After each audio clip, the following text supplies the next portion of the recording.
Hello everyone, आज हम करेंगे क्लास 5 की ईवीएस का चैप्टर नंबर 10 और नर्वस सिस्टम का पार्ट 2। एक पार्ट हम कर चुके हैं, ये है पार्ट 2।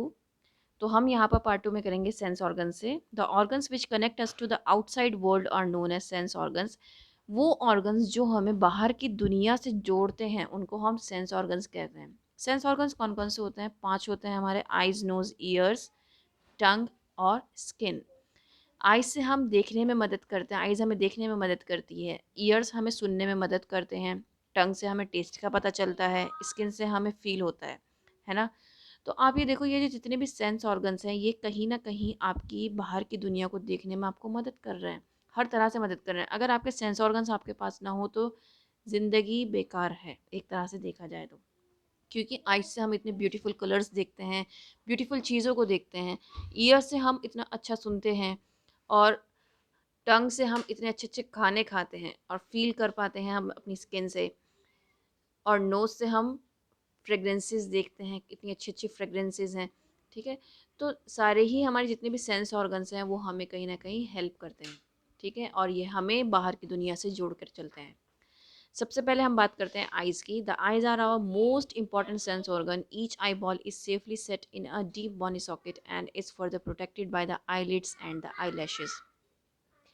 अब जो हमारी आइज़ हैं वो बहुत ही इम्पॉर्टेंट सेंस ऑर्गन है। किस तरह से इम्पॉर्टेंट सेंस ऑर्गन है? क्योंकि हमें बहुत कलरफुल चीज़ें देखने को मिलती हैं और वो किससे मिलती हैं? आइज़ से मिलती हैं।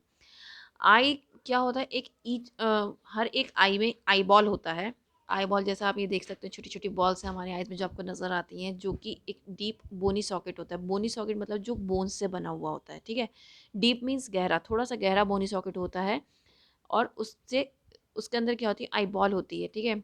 और आईलिड्स और आईलैशेज़ की वजह से क्या होता है? ये इसको प्रोटेक्शन मिलती है। आईलिड्स कौन-सी होती है? जब आप पलक झपकाते हो तो आपकी आईलिड्स ऊपर आ जाती हैं, ठीक है? तो ये आईलिड्स होती हैं और ये आईलैशेज़ जो बाहर का पार्ट है, ये आईलैशेज़ होते हैं। ये होता है आईलिड्स, ये आपका कवर हो जाता है, ठीक है? और ये होती है आईलैशेज़ जो आपको ये हल्के-हल्के से बाल दिखाई देते हैं यहाँ पे, ठीक है? तो इस तरीके से ये आपको कवर करके चलती हैं आई बॉल को, ठीक है? These help to keep dust and dirt out of our eyes. Eyelids और आईलैशेज़ का क्या एक फंक्शन होता है, वो ये होता है कि वो हमारी आँखों में डस्ट और डर्ट आने नहीं देते हैं। अगर कभी भी एकदम तेज़ हवा चलती है या फिर धूल मिट्टी उड़ती है तो हम सबसे पहले अपनी आँखों को बंद करते हैं और ये ऑटोमेटिकली होता है, हम जानबूझ के कुछ नहीं करते हैं। हमारी आईलिड्स ऑटोमेटिकली खुद ही बंद हो जाती हैं, ठीक है? In the front portion of the eye there is a circular transparent area called the cornea. अब जो सबसे पहला पार्ट होता है वो होता है, ये ट्रांसपेरेंट पार्ट होता है, ये होता है कॉर्निया, ठीक है? The coloured circle in the I is the iris. अब जो ये कलर्ड सर्किल है, ये वाला जो पार्ट है, इसको हम क्या कहते हैं? आइरिस कहते हैं। और ये जो होता है ये होता है लेंस, इसके पीछे जो होता है लेंस होता है। और ये आगे वाला पार्ट, इसको हम क्या कहते हैं? प्यूपिल कहते हैं। The प्यूपिल which looks like a black spot is an opening through which light enters the lens. अब प्यूपिल के थ्रू ही जो लाइट है वो एंटर होती है और सेंसरी नर्व जो होती है वो ऑप्टिक नर्व होती है, जिसको हम ऑप्टिक नर्व कहते हैं। सेंसरी नर्व जो होती है यहाँ पे उसको हम ऑप्टिक नर्व कहते हैं, जो कनेक्ट करती है आई को ब्रेन से, ठीक है? कौन सी नर्व जो होती है आई को ब्रेन से कनेक्ट करती है? वो होती है ऑप्टिक नर्व। और प्यूपिल जो है, जो कि हमें एक ब्लैक स्पॉट की तरह नज़र आता है, वो किस चीज़ में हेल्प करता है? उसके थ्रू क्या होती है? लाइट एंटर होती है हमारी लेंस से, ठीक है? लेंस में। केयर ऑफ़ द आइज़, हम आँखों की केयर किस तरीके से कर सकते हैं? हमें आँखों को किसी भी इंजरी से बचा के चलना चाहिए, रेगुलर वॉश करना चाहिए, कभी भी बहुत ज़्यादा डिम लाइट या बहुत ज़्यादा ब्राइट लाइट में नहीं पढ़ना चाहिए। और हमें हमेशा जो डिस्टेंस है वो 25 सेंटीमीटर का डिस्टेंस मेंटेन करके रखना चाहिए अपनी बुक और अपनी आँखों के बीच में, ठीक है? और जब हम किसी व्हीकल से जा रहे हों तो हमें मूविंग व्हीकल में कभी भी पढ़ना नहीं चाहिए, क्योंकि हमारी आँखों पर बहुत ज़ोर पड़ता है। क्योंकि आपका जो व्हीकल है वो हिलता रहता है, उसके साथ-साथ आप भी हिलते रहते हो और आपके हाथ में जो भी बुक होगी वो हिलती रहेगी, जिसकी वजह से आपकी आँखों को एक जगह स्टेबल होने में टाइम लगेगा और आपकी आँखों पर बहुत ज़्यादा इफ़ेक्ट पड़ेगा। टेलीविज़न से हमें हमेशा दूर बैठकर टीवी देखना चाहिए, दूर बैठना चाहिए। और जब हम कंप्यूटर और मोबाइल्स की बात करें तो हमें ज़्यादा समय तक, ज़्यादा लंबे समय तक ना ही मोबाइल को देखना है और ना ही कंप्यूटर को देखना है। अब जैसे कि हमारी ऑनलाइन क्लासेस चल रही हैं तो यहाँ पर हमारी बहुत बड़ी मजबूरी हो जाती है कि हमें पढ़ना ज़रूरी है और उसके लिए हमें या तो लैपटॉप का सहारा लेना पड़ेगा या फिर कंप्यूटर का सहारा लेना पड़ेगा। उस कंडीशन में आप एक काम ये कर सकते हो कि आप थोड़ा थोड़ा गैप लेके, जैसे कि आपने एक क्लास कर ली तो ज़्यादा से ज़्यादा 10 मिनट का गैप होता है दूसरी क्लास में, तो उस 10 मिनट में अपने आप को थोड़ा सा रेस्ट दो और जो एक नॉर्मल वॉश करके आओ अपने आइज़ को और आई को रिलैक्स करो, अपनी आंखें बंद करके थोड़ी देर के लिए लेटो। तो इससे आपकी जो आइज़ है उस पर थोड़ा कम इफ़ेक्ट पड़ेगा। कभी भी लेट कर हमें ना ही टीवी देखना चाहिए और ना ही कभी भी बुक पढ़नी चाहिए। कभी भी अपनी आँखों को नहीं रगड़ना चाहिए किसी भी गंदे हाथों से या फिर गंदे कपड़े से, क्योंकि इससे हमें इन्फेक्शन होने का डर रहता है। और कभी भी किसी दूसरे का टॉवेल या हैंकी हमें यूज़ नहीं करना चाहिए आँखों को साफ़ करने के लिए, ठीक है?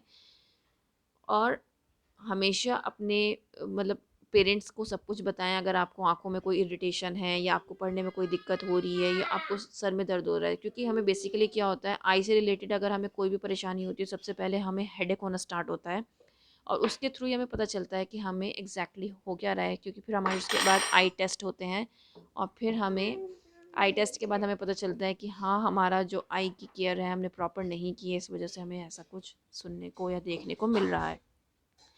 नेक्स्ट आती है बात द ईयर्स की बात आती है। Our ears help us to hear sound. Ears से हम साउंड को सुन पाते हैं। They also enable us to keep our balance, ये हमारे बैलेंस को मेंटेन करने में भी हमारी मदद करते हैं। The outer ear helps us to receive and direct sound waves to the inner year.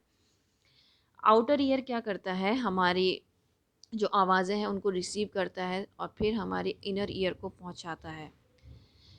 अब हमें केयर कैसे करनी चाहिए अपने ईयर्स की, हमें हमेशा अपने क्लीन रखने चाहिए अपने ईयर्स को, लेकिन क्लीन करने के लिए कभी भी किसी नुकीली चीज़ का इस्तेमाल नहीं करना चाहिए और ना ही कभी मैच स्टिक और हेयर पिन का यूज़ करना चाहिए। माचिस की तिल्ली या फिर हेयर पिन्स का यूज़ नहीं करना चाहिए, क्योंकि इससे क्या होगा, हमारे ईयर ड्रम्स को नुकसान पहुंच सकता है और उससे हमारे सुनने की जो क्षमता है उसमें फ़र्क पड़ सकता है।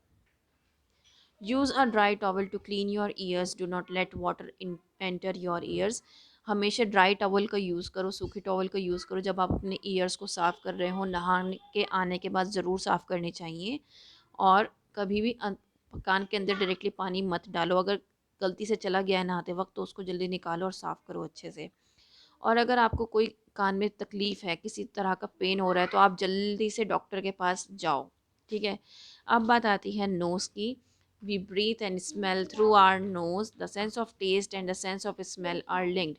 हम कहाँ से नोज़ से क्या करते हैं, स्मेल करते हैं, सूंघते हैं। जो हमारा टेस्ट है और हमारा स्मेल है वो इंटरलिंक्ड है आपस में। There are many nerve endings in the upper part of our nose. हमारे अपर पार्ट में, नोज़ के अपर पार्ट में बहुत सारी नर्व एंडिंग्स हैं। These are sensitive to smell, जो कि स्मेल से बहुत ज़्यादा सेंसिटिव है, मतलब कि वो बहुत जल्दी स्मेल करती हैं। हम किस तरीके से अपने नोज़ की केयर कर सकते हैं? कीप योर नॉस्ट्रल्स क्लीन, हमें अपने नॉस्ट्रल्स को क्लीन करना चाहिए। हम क्या करते हैं, काफ़ी सारे प्राणायाम होते हैं योगा के, उनको कर सकते हैं ताकि हमारी जो नोज़ है वो क्लीन रह सके। और जैसे कि कोविड-19 चल रहा है उसमें आपको प्राणायाम ज़रूर करने चाहिए ताकि आप किसी भी डिजीज़ से दूर रह सकें। Hair inside the nose keeps out dust that is present in the air, so breathe through your nose. जो हमारी नोज़ में बाल होते हैं, हेयर होते हैं, वो किस चीज़ में हमें मदद करते हैं, हमारी नाक में डस्ट ना जा पाए इसमें मदद करते हैं। तो इसलिए हमें मुंह से कभी सांस नहीं लेना चाहिए, हमें नोज़ से ही सांस लेना चाहिए। Do not pick your nose, कभी भी नोज़ नहीं पकड़नी चाहिए। Inhale steam to clear a blocked nose. अगर आपको बहुत ज़्यादा नज़ला ज़ुकाम हो रहा है तो आप क्या करो, उसके लिए स्टीम लो, उससे आपकी जो ब्लॉक नोज़ है वो खुल जाएगी। टंग टंग एक मेन ऑर्गन है जिससे हम टेस्ट करते हैं और हमारी स्पीकिंग में बहुत बड़ा रोल प्ले करता है हमारा टंग, ठीक है, हमारी ज़ुबान। Surface of the tongue is covered with tiny bumps, छोटे छोटे टाइनी बम्प्स होता है, उससे क्या होती है, ये कवर्ड होती है हमारी जो ज़ुबान है। Inside these bumps are small cells, इनके बम्प्स के अंदर क्या है, छोटे छोटे स्मॉल सेल्स हैं जो जिनको हम टेस्ट बर्ड कहते हैं। The nerve endings in the taste bud detects the 4 major taste. अब जो नर्व्स एंड होती हैं वो 4 टेस्ट बर्ड में एंड होती हैं, वो होती हैं स्वीट, सॉल्टी, सोर और बिटर। 4 तरह के टेस्ट हैं जो हमारी टेस्ट बर्ड, जो हमारी टंग है वो टेस्ट कर सकती है। Food taste better when we can smell it. अगर हम खाने को स्मेल करते हैं तो हमें पता चलता है कि फूड का किस तरीके से टेस्ट है। When a cold blocks our nose food does not taste so good. अगर हमारी नोज़ बंद होगी तो हमें टेस्ट में खाना में मज़ा भी नहीं आता है, क्योंकि नोज़ और जो टंग है वो इंटरलिंक्ड है, मैंने आपको बताया था। तो अगर हमारी नोज़ ब्लॉक है, नज़ले ज़ुकाम से हमारी नोज़ ब्लॉक है, तो उससे क्या होगा, हमारी टेस्ट में हमारे फ़र्क पड़ेगा। अब स्किन किस तरीके से आपको हेल्प करता है। Skin forms the outermost covering of our body, it protects the internal organs. ये आपको पता ही है कि हमारी पूरी बॉडी पे स्किन स्किन है और ये हमारी इंटरनल ऑर्गन्स को प्रोटेक्ट करके चलता है। We can feel the sensation of touch, heat, pain और pressure because of our skin. हम अपनी स्किन की वजह से ही कुछ टच कर पाते हैं, हीट को फील कर पाते हैं, पेन, प्रेशर, इन सबको फील कर पाते हैं। The pores on the surface of the skin allow some body waste to come out as sweat. जो पोर्स होते हैं स्किन के ऊपर प्रेजेंट, वो क्या करते हैं, जो बॉडी वेस्ट है वो इस स्वेट की फॉर्म में, इस पसीने की फॉर्म में बाहर आता है। जो पसीने की फॉर्म में बाहर आता है वो हमारा बॉडी का वेस्ट होता है, ये बात याद रखिएगा। हम अपनी स्किन की किस तरीके से केयर कर सकते हैं। Soap and water enough to remove dirt and sweat from the skin. Soap और वाटर बहुत हैं कि आप रेगुलर नहाएं, अपने आप को साफ रखें ताकि आपकी बॉडी पे डर्ट ना रहे, गंदगी ना रहे और पसीना ना रहे। Dry your self thoroughly after bathing and where clean and comfortable clothes. जब आप नहा कर आएँ तो अपनी कंप्लीटली ड्राई करें, अपने आप को सुखाएं और कंफर्टेबल क्लोथ्स पहने। क्लोथ्स इतने लूज़ होने चाहिए कि आपको फ्रेश एयर मिल सके, और जब वेदर वार्म होता है, बहुत गर्मी होती है, तब स्पेशली आपको लूज क्लोथ्स पहनने चाहिए। अ स्क्रैच और cut on the skin should be treated with an antiseptic lotion to prevent infection. अगर आपके हाथ पे कोई कट लग गया है स्किन पर, तो आप उसको एंटीसेप्टिक लोशन लगा के उसका इन्फेक्शन को प्रिवेंट कर सकते हो। ये चैप्टर आपका यहाँ पर कंप्लीट हो जाता है। अगर इस चैप्टर में आपको कुछ समझ में ना आया हो या आपको लगता हो कि कुछ चीज़ रह गई है, मुझे नहीं समझ में आई है, तो आप मुझसे कमेंट करके पूछ सकते हैं, और कमेंट करके ज़रूर पूछिएगा और बताइएगा आपको समझ में आया है या नहीं। और इस चैनल को सब्सक्राइब करना बिल्कुल मत भूलिएगा। फिर मिलते हैं एक नई वीडियो में, तब तक के लिए थैंक यू।